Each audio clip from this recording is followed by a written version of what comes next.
Right on time. To get both sets of parents off our backs, Weston and I decided on a fake marriage with a fake pregnancy. Just so we're clear, I'm never getting married, I said. Perfect. I'm a lifelong bachelor myself. But things didn't go according to plan. They veered off in a direction neither of us expected. In my words, Weston is truly insufferable. Today marked the 100th family intervention aimed at getting me married. I called it the 100-Day War. It wasn't just my aunts and uncles, they'd even invited the Harringtons from next door as reinforcements. I mean, seriously, does a woman die if she's not married by 30?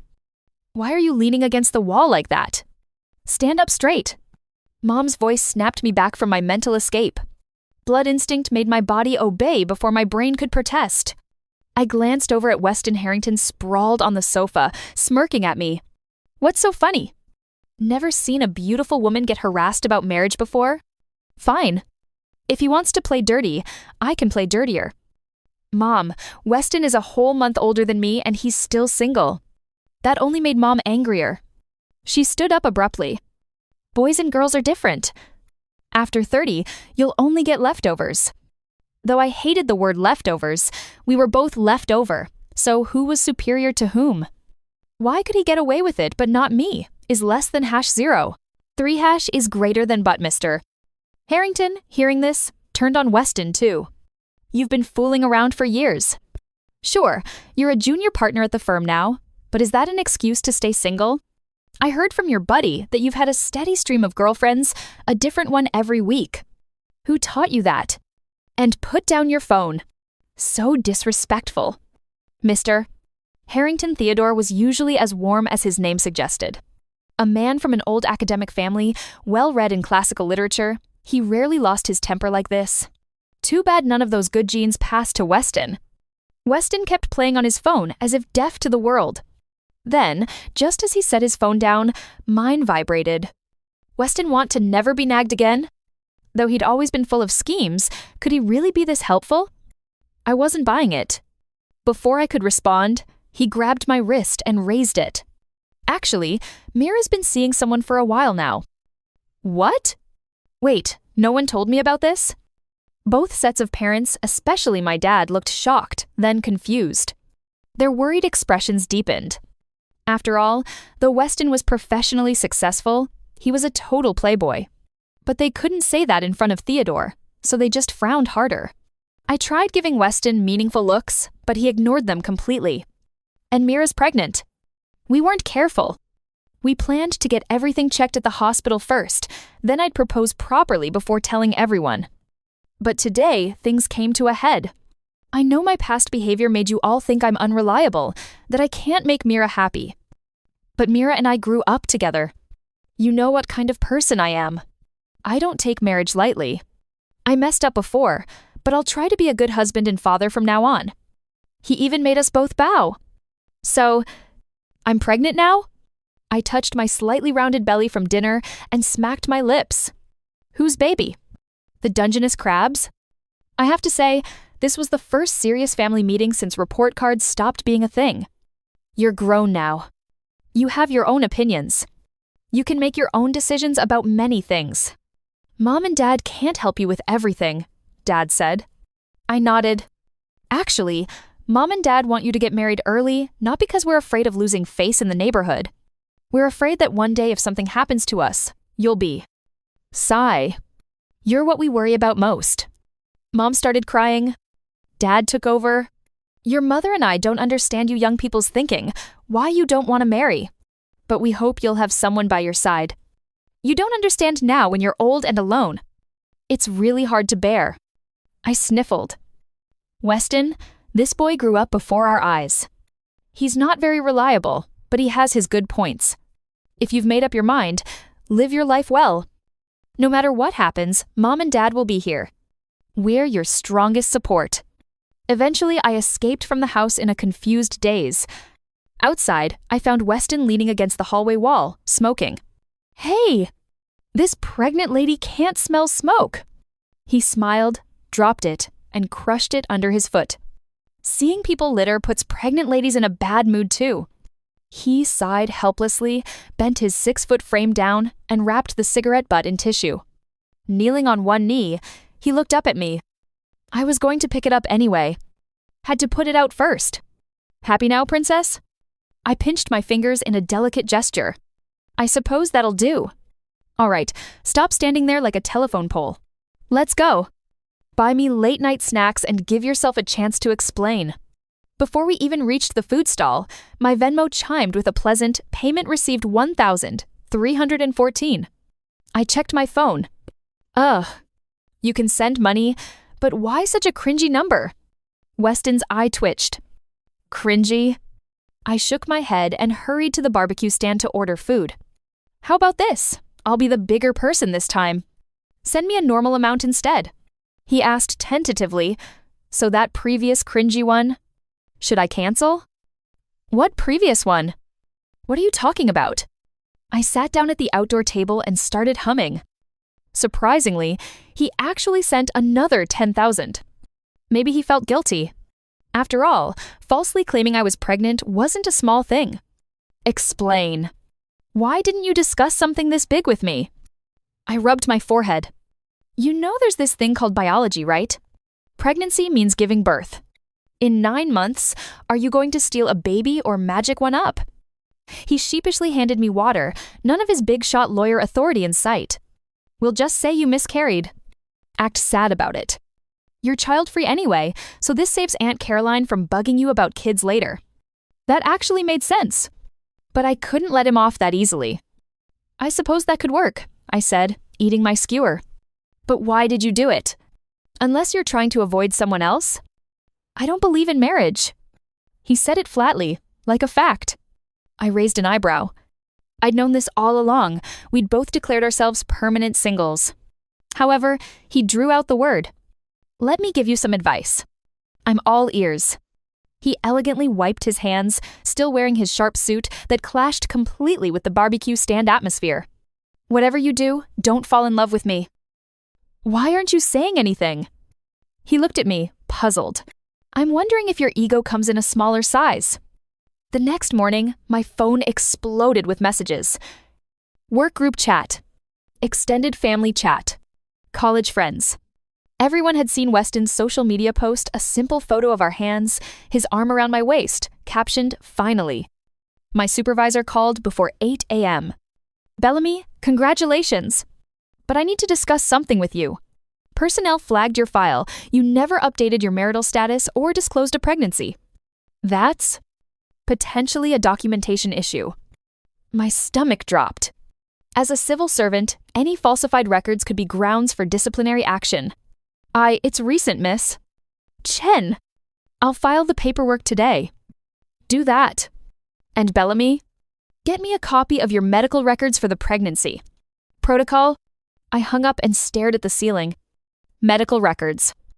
For a fake pregnancy. My phone buzzed. Weston Mom wants us at the hospital for prenatal checkup. She already scheduled it. Mira, what Weston? Apparently she's told all her friends. They're planning a baby shower. This wasn't part of the plan. The lie was supposed to buy us time, then disappear quietly. Instead, it was multiplying. I called him immediately. We need to talk. Now. We met at a cafe near my office. This is getting out of control, I said. My supervisor wants medical documentation. Your mother scheduled a hospital appointment. What happens when they examine me and find nothing? Weston ran his hand through his hair. I didn't think they'd move this fast. You didn't think? You're a lawyer. I know. He leaned back. What if we say you miscarried today? Early loss happens all the time. On the exact day your mother books an appointment? That's not suspicious at all. He fell silent. Maybe we should just tell them the truth. And say what? That we lied to everyone? Your mother will be heartbroken. My father will, he stopped. Mira, he's been calling me son again. Haven't heard that in 2 years. I knew what he meant. Theodore had been cold since Weston's last messy breakup. So what do we do? Weston met my eyes. We could actually get married. What? Hear me out. We do a small courthouse ceremony. Enough to satisfy the paperwork. When we eventually miscarry, we take some time, then quietly divorce. No one gets hurt. That's your solution? Create an even bigger lie? It's not ideal, but Weston, marriage isn't a contract you file and dissolve. We've been friends for 30 years. What happens to that? He reached across the table, stopping just short of my hand. What if we protect it? Keep everything the same between us, just with legal paperwork. I wanted to argue, but my supervisor's words echoed documentation issue. And my mother's tear-stained face last night, saying she could finally stop worrying about me. I need to think. That's fair. He pulled back. But Mira? The hospital appointment is Thursday. We have 3 days. I spent Tuesday night in my childhood bedroom staring at a square wooden box I kept in my closet. 30 birthday presents from Weston. Every single one. A snow globe from Prague. A fountain pen from his first month as a lawyer. A silk scarf because he said I needed color in my wardrobe.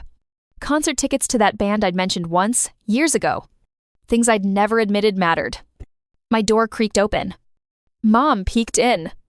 Couldn't sleep either? I shook my head. She sat on the edge of my bed, picking up the snow globe. I remember when he gave you this. You were 23. He'd just come back from that conference. You remember that? Sweetheart, I remember all of them. The way you'd try to hide your smile every time. My throat tightened. Mira, why are you afraid? The question caught me off guard. I'm not baby. You've kept every gift that boy has given you. You've never missed one of his cases. When he got hurt playing basketball senior year, you were the one who drove him to physical therapy every week. That's just friendship, is it? Mom's voice was gentle. Or are you afraid that if you date your constant, you might lose your constant? I'd never said those words out loud.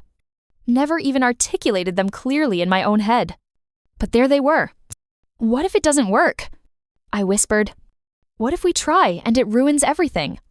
Mom squeezed my hand. What if you don't try and spend the rest of your life wondering? Wednesday morning, I drove to Weston's office. His assistant looked surprised. Miss Bellamy? He's in a meeting. I'll wait. 20 minutes later, he emerged with a client. When he saw me, something flickered across his face. He ushered me into his office and closed the door. Mira, I'll do it. The marriage. But we need rules. I pulled out a sheet of paper I'd been up all night writing. 1 year maximum. Separate bedrooms if we move in together. We tell no one it's fake, including parents. And when it ends, we stay friends. Non-negotiable. Weston read the list slowly. When he finished, he looked up. You really think we can go back? We have to. Something in his expression shifted hurt, maybe, or resignation. But he nodded. Okay. Your terms. There's one more thing. Name it. No falling in love. With me or anyone else. This only works if we both stay detached. He was quiet for a long moment. Whatever you need, Mira. But the way he said it made my chest ache. We went to the courthouse Friday morning. Simple navy dress for me. Dark suit for him. No flowers, no photos.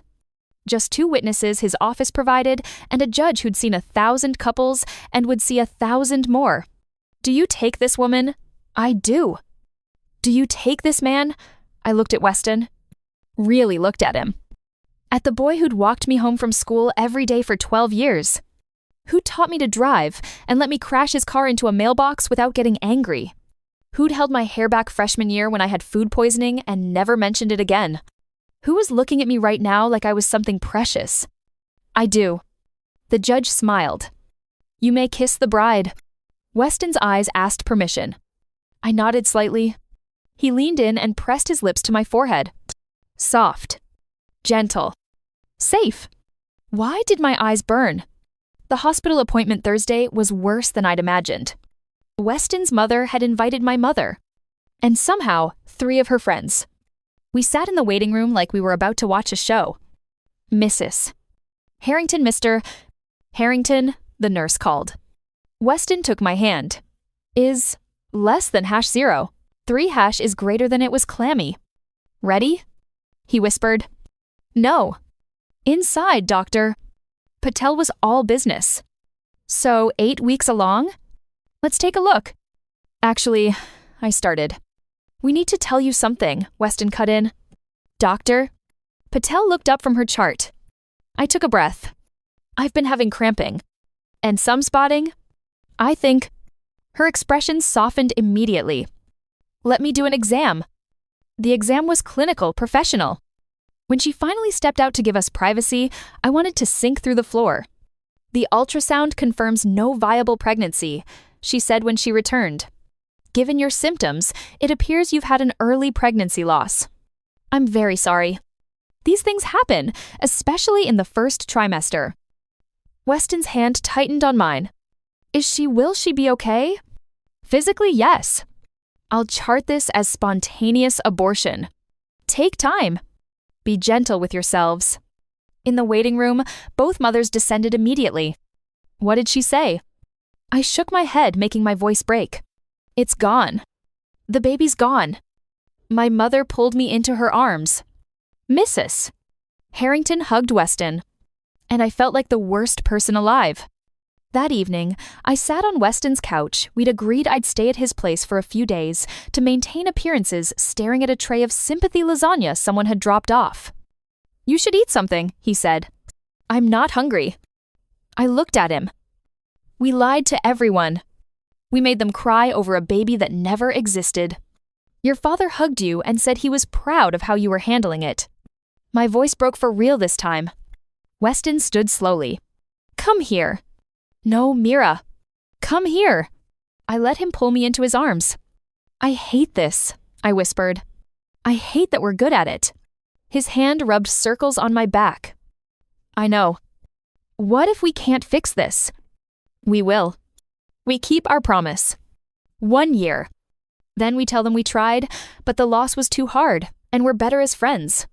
They'll understand. I wanted to believe him. That night, lying in Weston's guest room, I heard him moving around through the wall. Running water. Opening cabinets. The domestic sounds of someone I'd known my entire life, but was just now learning to live with. My phone buzzed. Mom, I know you're hurting, sweetheart. But I'm glad you have Weston. You don't have to go through this alone. I turned my face into the pillow. The next week, Miss Chen called me into her office. I reviewed your medical documentation. Dr. Patel logged it as spontaneous abortion. No further action needed. She paused. I'm sorry for your loss, Bellamy. I'm is less than #0. 3 is greater than take the time you need. I nodded, relieved, and guilty in equal measure. I got lucky. This time. Maintaining a fake marriage turned out to be exhausting. Sunday dinners with both families. Making sure we had photos on our phones to show when asked. Keeping our stories straight about the miscarriage and recovery period. 2 months in, I'd moved most of my clothes to Weston's place. It was easier than explaining why I was never there. We developed rhythms. He made coffee in the morning. I cooked dinner. We'd watch TV on opposite ends of the couch, both on our phones, comfortably silent. It was domestic, familiar. And some mornings, when I'd shuffle into the kitchen and he'd already have my mug ready, I'd forget it wasn't real. Client dinner tonight, he said one Thursday. Want to come? Open bar. What's the dress code? Cocktail. And Savannah Winters will be there. I looked up from my cereal. Your college ex? Firm hired her PR company. Should be fun. His tone was dry, but I caught the edge. I'll wear the blue dress. He smiled. The one I bought you? It's the only cocktail dress I own, so don't get cocky. The dinner was at some pretentious rooftop restaurant with a view of the city. Savannah spotted us immediately. Attorney Harrington. She glided over in head-to-toe designer. And this must be the wife. Congratulations on your marriage. I saw the announcement. Thank you, I said pleasantly. Though I have to say, I was surprised. Weston always said he'd never settle down. Her smile was sharp. And what a whirlwind someone at the firm mentioned you rushed it because of a pregnancy? How? Modern. My stomach dropped. Weston's hand found the small of my back. People change. Apparently, her eyes flicked to me. Though I heard there's no baby now. I'm so sorry for your loss. That must have been difficult. The way she said it sympathetic on the surface, Calculating underneath made something flicker in my chest. "We're managing," I said smoothly. "Actually, I need to steal my husband. We promised his parents we'd call tonight." It was a lie, but it landed. Savannah's smile tightened. "Of course. Family first." "Weston, let me lead him to the balcony." "That was impressive," he said. "She knows." "What?" "Not the truth. But she knows something's off. And if people at your firm are talking—" I looked at him. "This isn't just affecting me anymore." His jaw tightened. "I'll handle it." "How?" "I don't know yet. But I will." We stood in silence, looking out at the city lights. "Weston?" "Thank you. For coming tonight. I gestured vaguely. All of this." He turned to face me, his expression unreadable in the dim light. "Mira, can I ask you something?" "Sure." "Do you ever forget?" "Forget what?" "That this isn't real." My heart stopped. "Sometimes," I admitted quietly. He moved closer. "What if we stopped pretending?" "Weston, I know what we agreed. I know the rules. But Mira, I've been in love with you since I was 18 years old. And this living with you, falling asleep knowing you're down the hall, having dinner with you every night, it's the best thing I've ever done and the hardest thing I've ever done. I couldn't breathe. You said you wanted to protect our friendship. But I don't want a fake marriage. I want you. For real. And if that ruins everything, then at least I'll know I tried. I should have stepped back. Should have reminded him of the rules. Instead, I heard myself say, "Since when?" "Since freshman year. Since you fell asleep on my shoulder during that terrible philosophy lecture and I realized I wanted to be the person you felt safe with forever. That was 12 years ago. I know. Why didn't you? Because you said I was like a brother. Because I was terrified of losing you. Because I'm a coward." His voice broke on the last word. "You're not a coward." I reached up and touched his face. I wasn't avoiding marriage. I was avoiding losing my constant. And I realized I've been lying too. Maybe to myself most of all. "Mira," I stood on my toes and kissed him.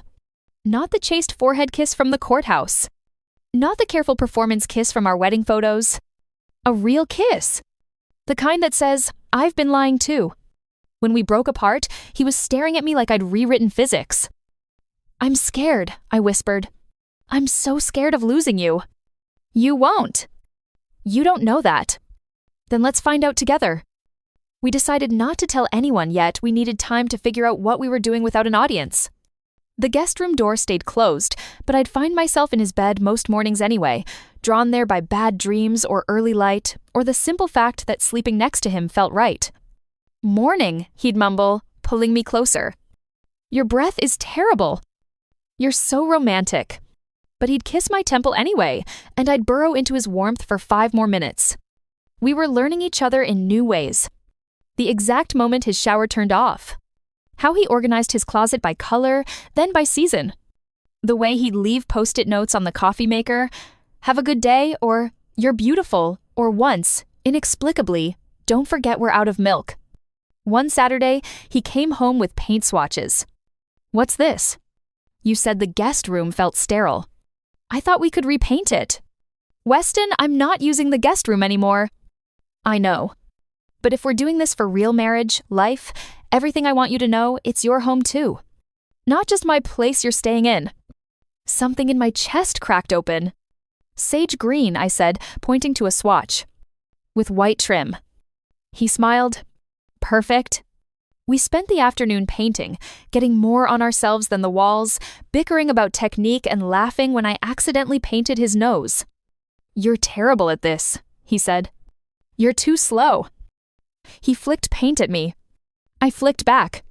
10 minutes later, we were covered in sage green and kissing against the half-painted wall. 3 months after the courthouse wedding, Weston's firm threw a holiday party. I wore the blue dress again. He wore a tux that made him look like he'd stepped out of a magazine. "You clean up nice," I said. "I know." He grinned and offered his arm. The party was elegant crystal everywhere. String quartet, champagne that probably cost more than my monthly salary. Weston introduced me to partners and associates, his hand never leaving my back. "This is my wife, Mira." Every time he said it, my stomach flipped.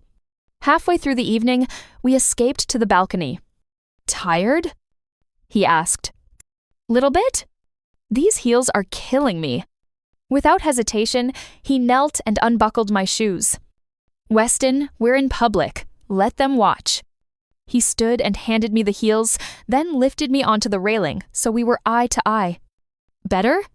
I wrapped my arms around his neck. "Much."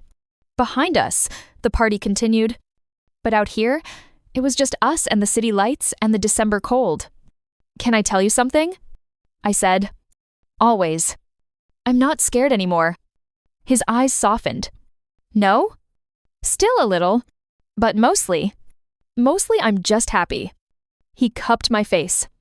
"Good, because I'm planning to make you this happy for the next 60 years. "That's oddly specific." I did the math. If we both lived to 90, I kissed him to stop the calculation. When we pulled apart, he was smiling. "I love you, Mira Bellamy." "Harrington," I corrected. "Mira Harrington." "Is that what you want?" I'd kept my name professionally, but hearing it out loud, our names linked felt right. "Yeah, I think it is." He kissed me again, soft and sweet, and I thought about 18-year-old me who'd sworn off marriage, who'd been so afraid of losing her constant that she'd almost never let him become her forever. We told our families at Christmas. Both sets of parents had gathered at the Harringtons' house, too much food, too many decorations, the comfortable chaos of families who'd known each other for decades. After dinner, Weston clinked his glass. "We have an announcement." 4 pairs of eyes turned to us. "We wanted you to know." He looked at me, smiled. "This isn't temporary." My mother blinked. "What do you mean?" "We got married to get you off our backs," I admitted. "The pregnancy, the rushed wedding, it was all to stop the nagging." Silence. Then Mom said, "We know." "What?" Theodore nodded. "You think we couldn't tell? You were both terrible liars." "Mrs.?" Harrington laughed. "The way you looked at each other during the courthouse ceremony. That wasn't fake." Weston looked stunned. "You knew? This whole time?" "We suspected," Dad said. "Confirmed it when you two started holding hands without realizing it." I thought back. He was right. At some point, reaching for Weston had become automatic. "So why didn't you say anything?" I asked. Mom smiled. "Because you needed to figure it out yourselves. We've watched you dance around each other for 12 years. We could wait a few more months." "Mrs." Harrington raised her glass. "To Weston and Mira, who finally got out of their own way." Everyone drank. Weston squeezed my hand under the table. "They're insufferable," he whispered. "We're never hearing the end of this."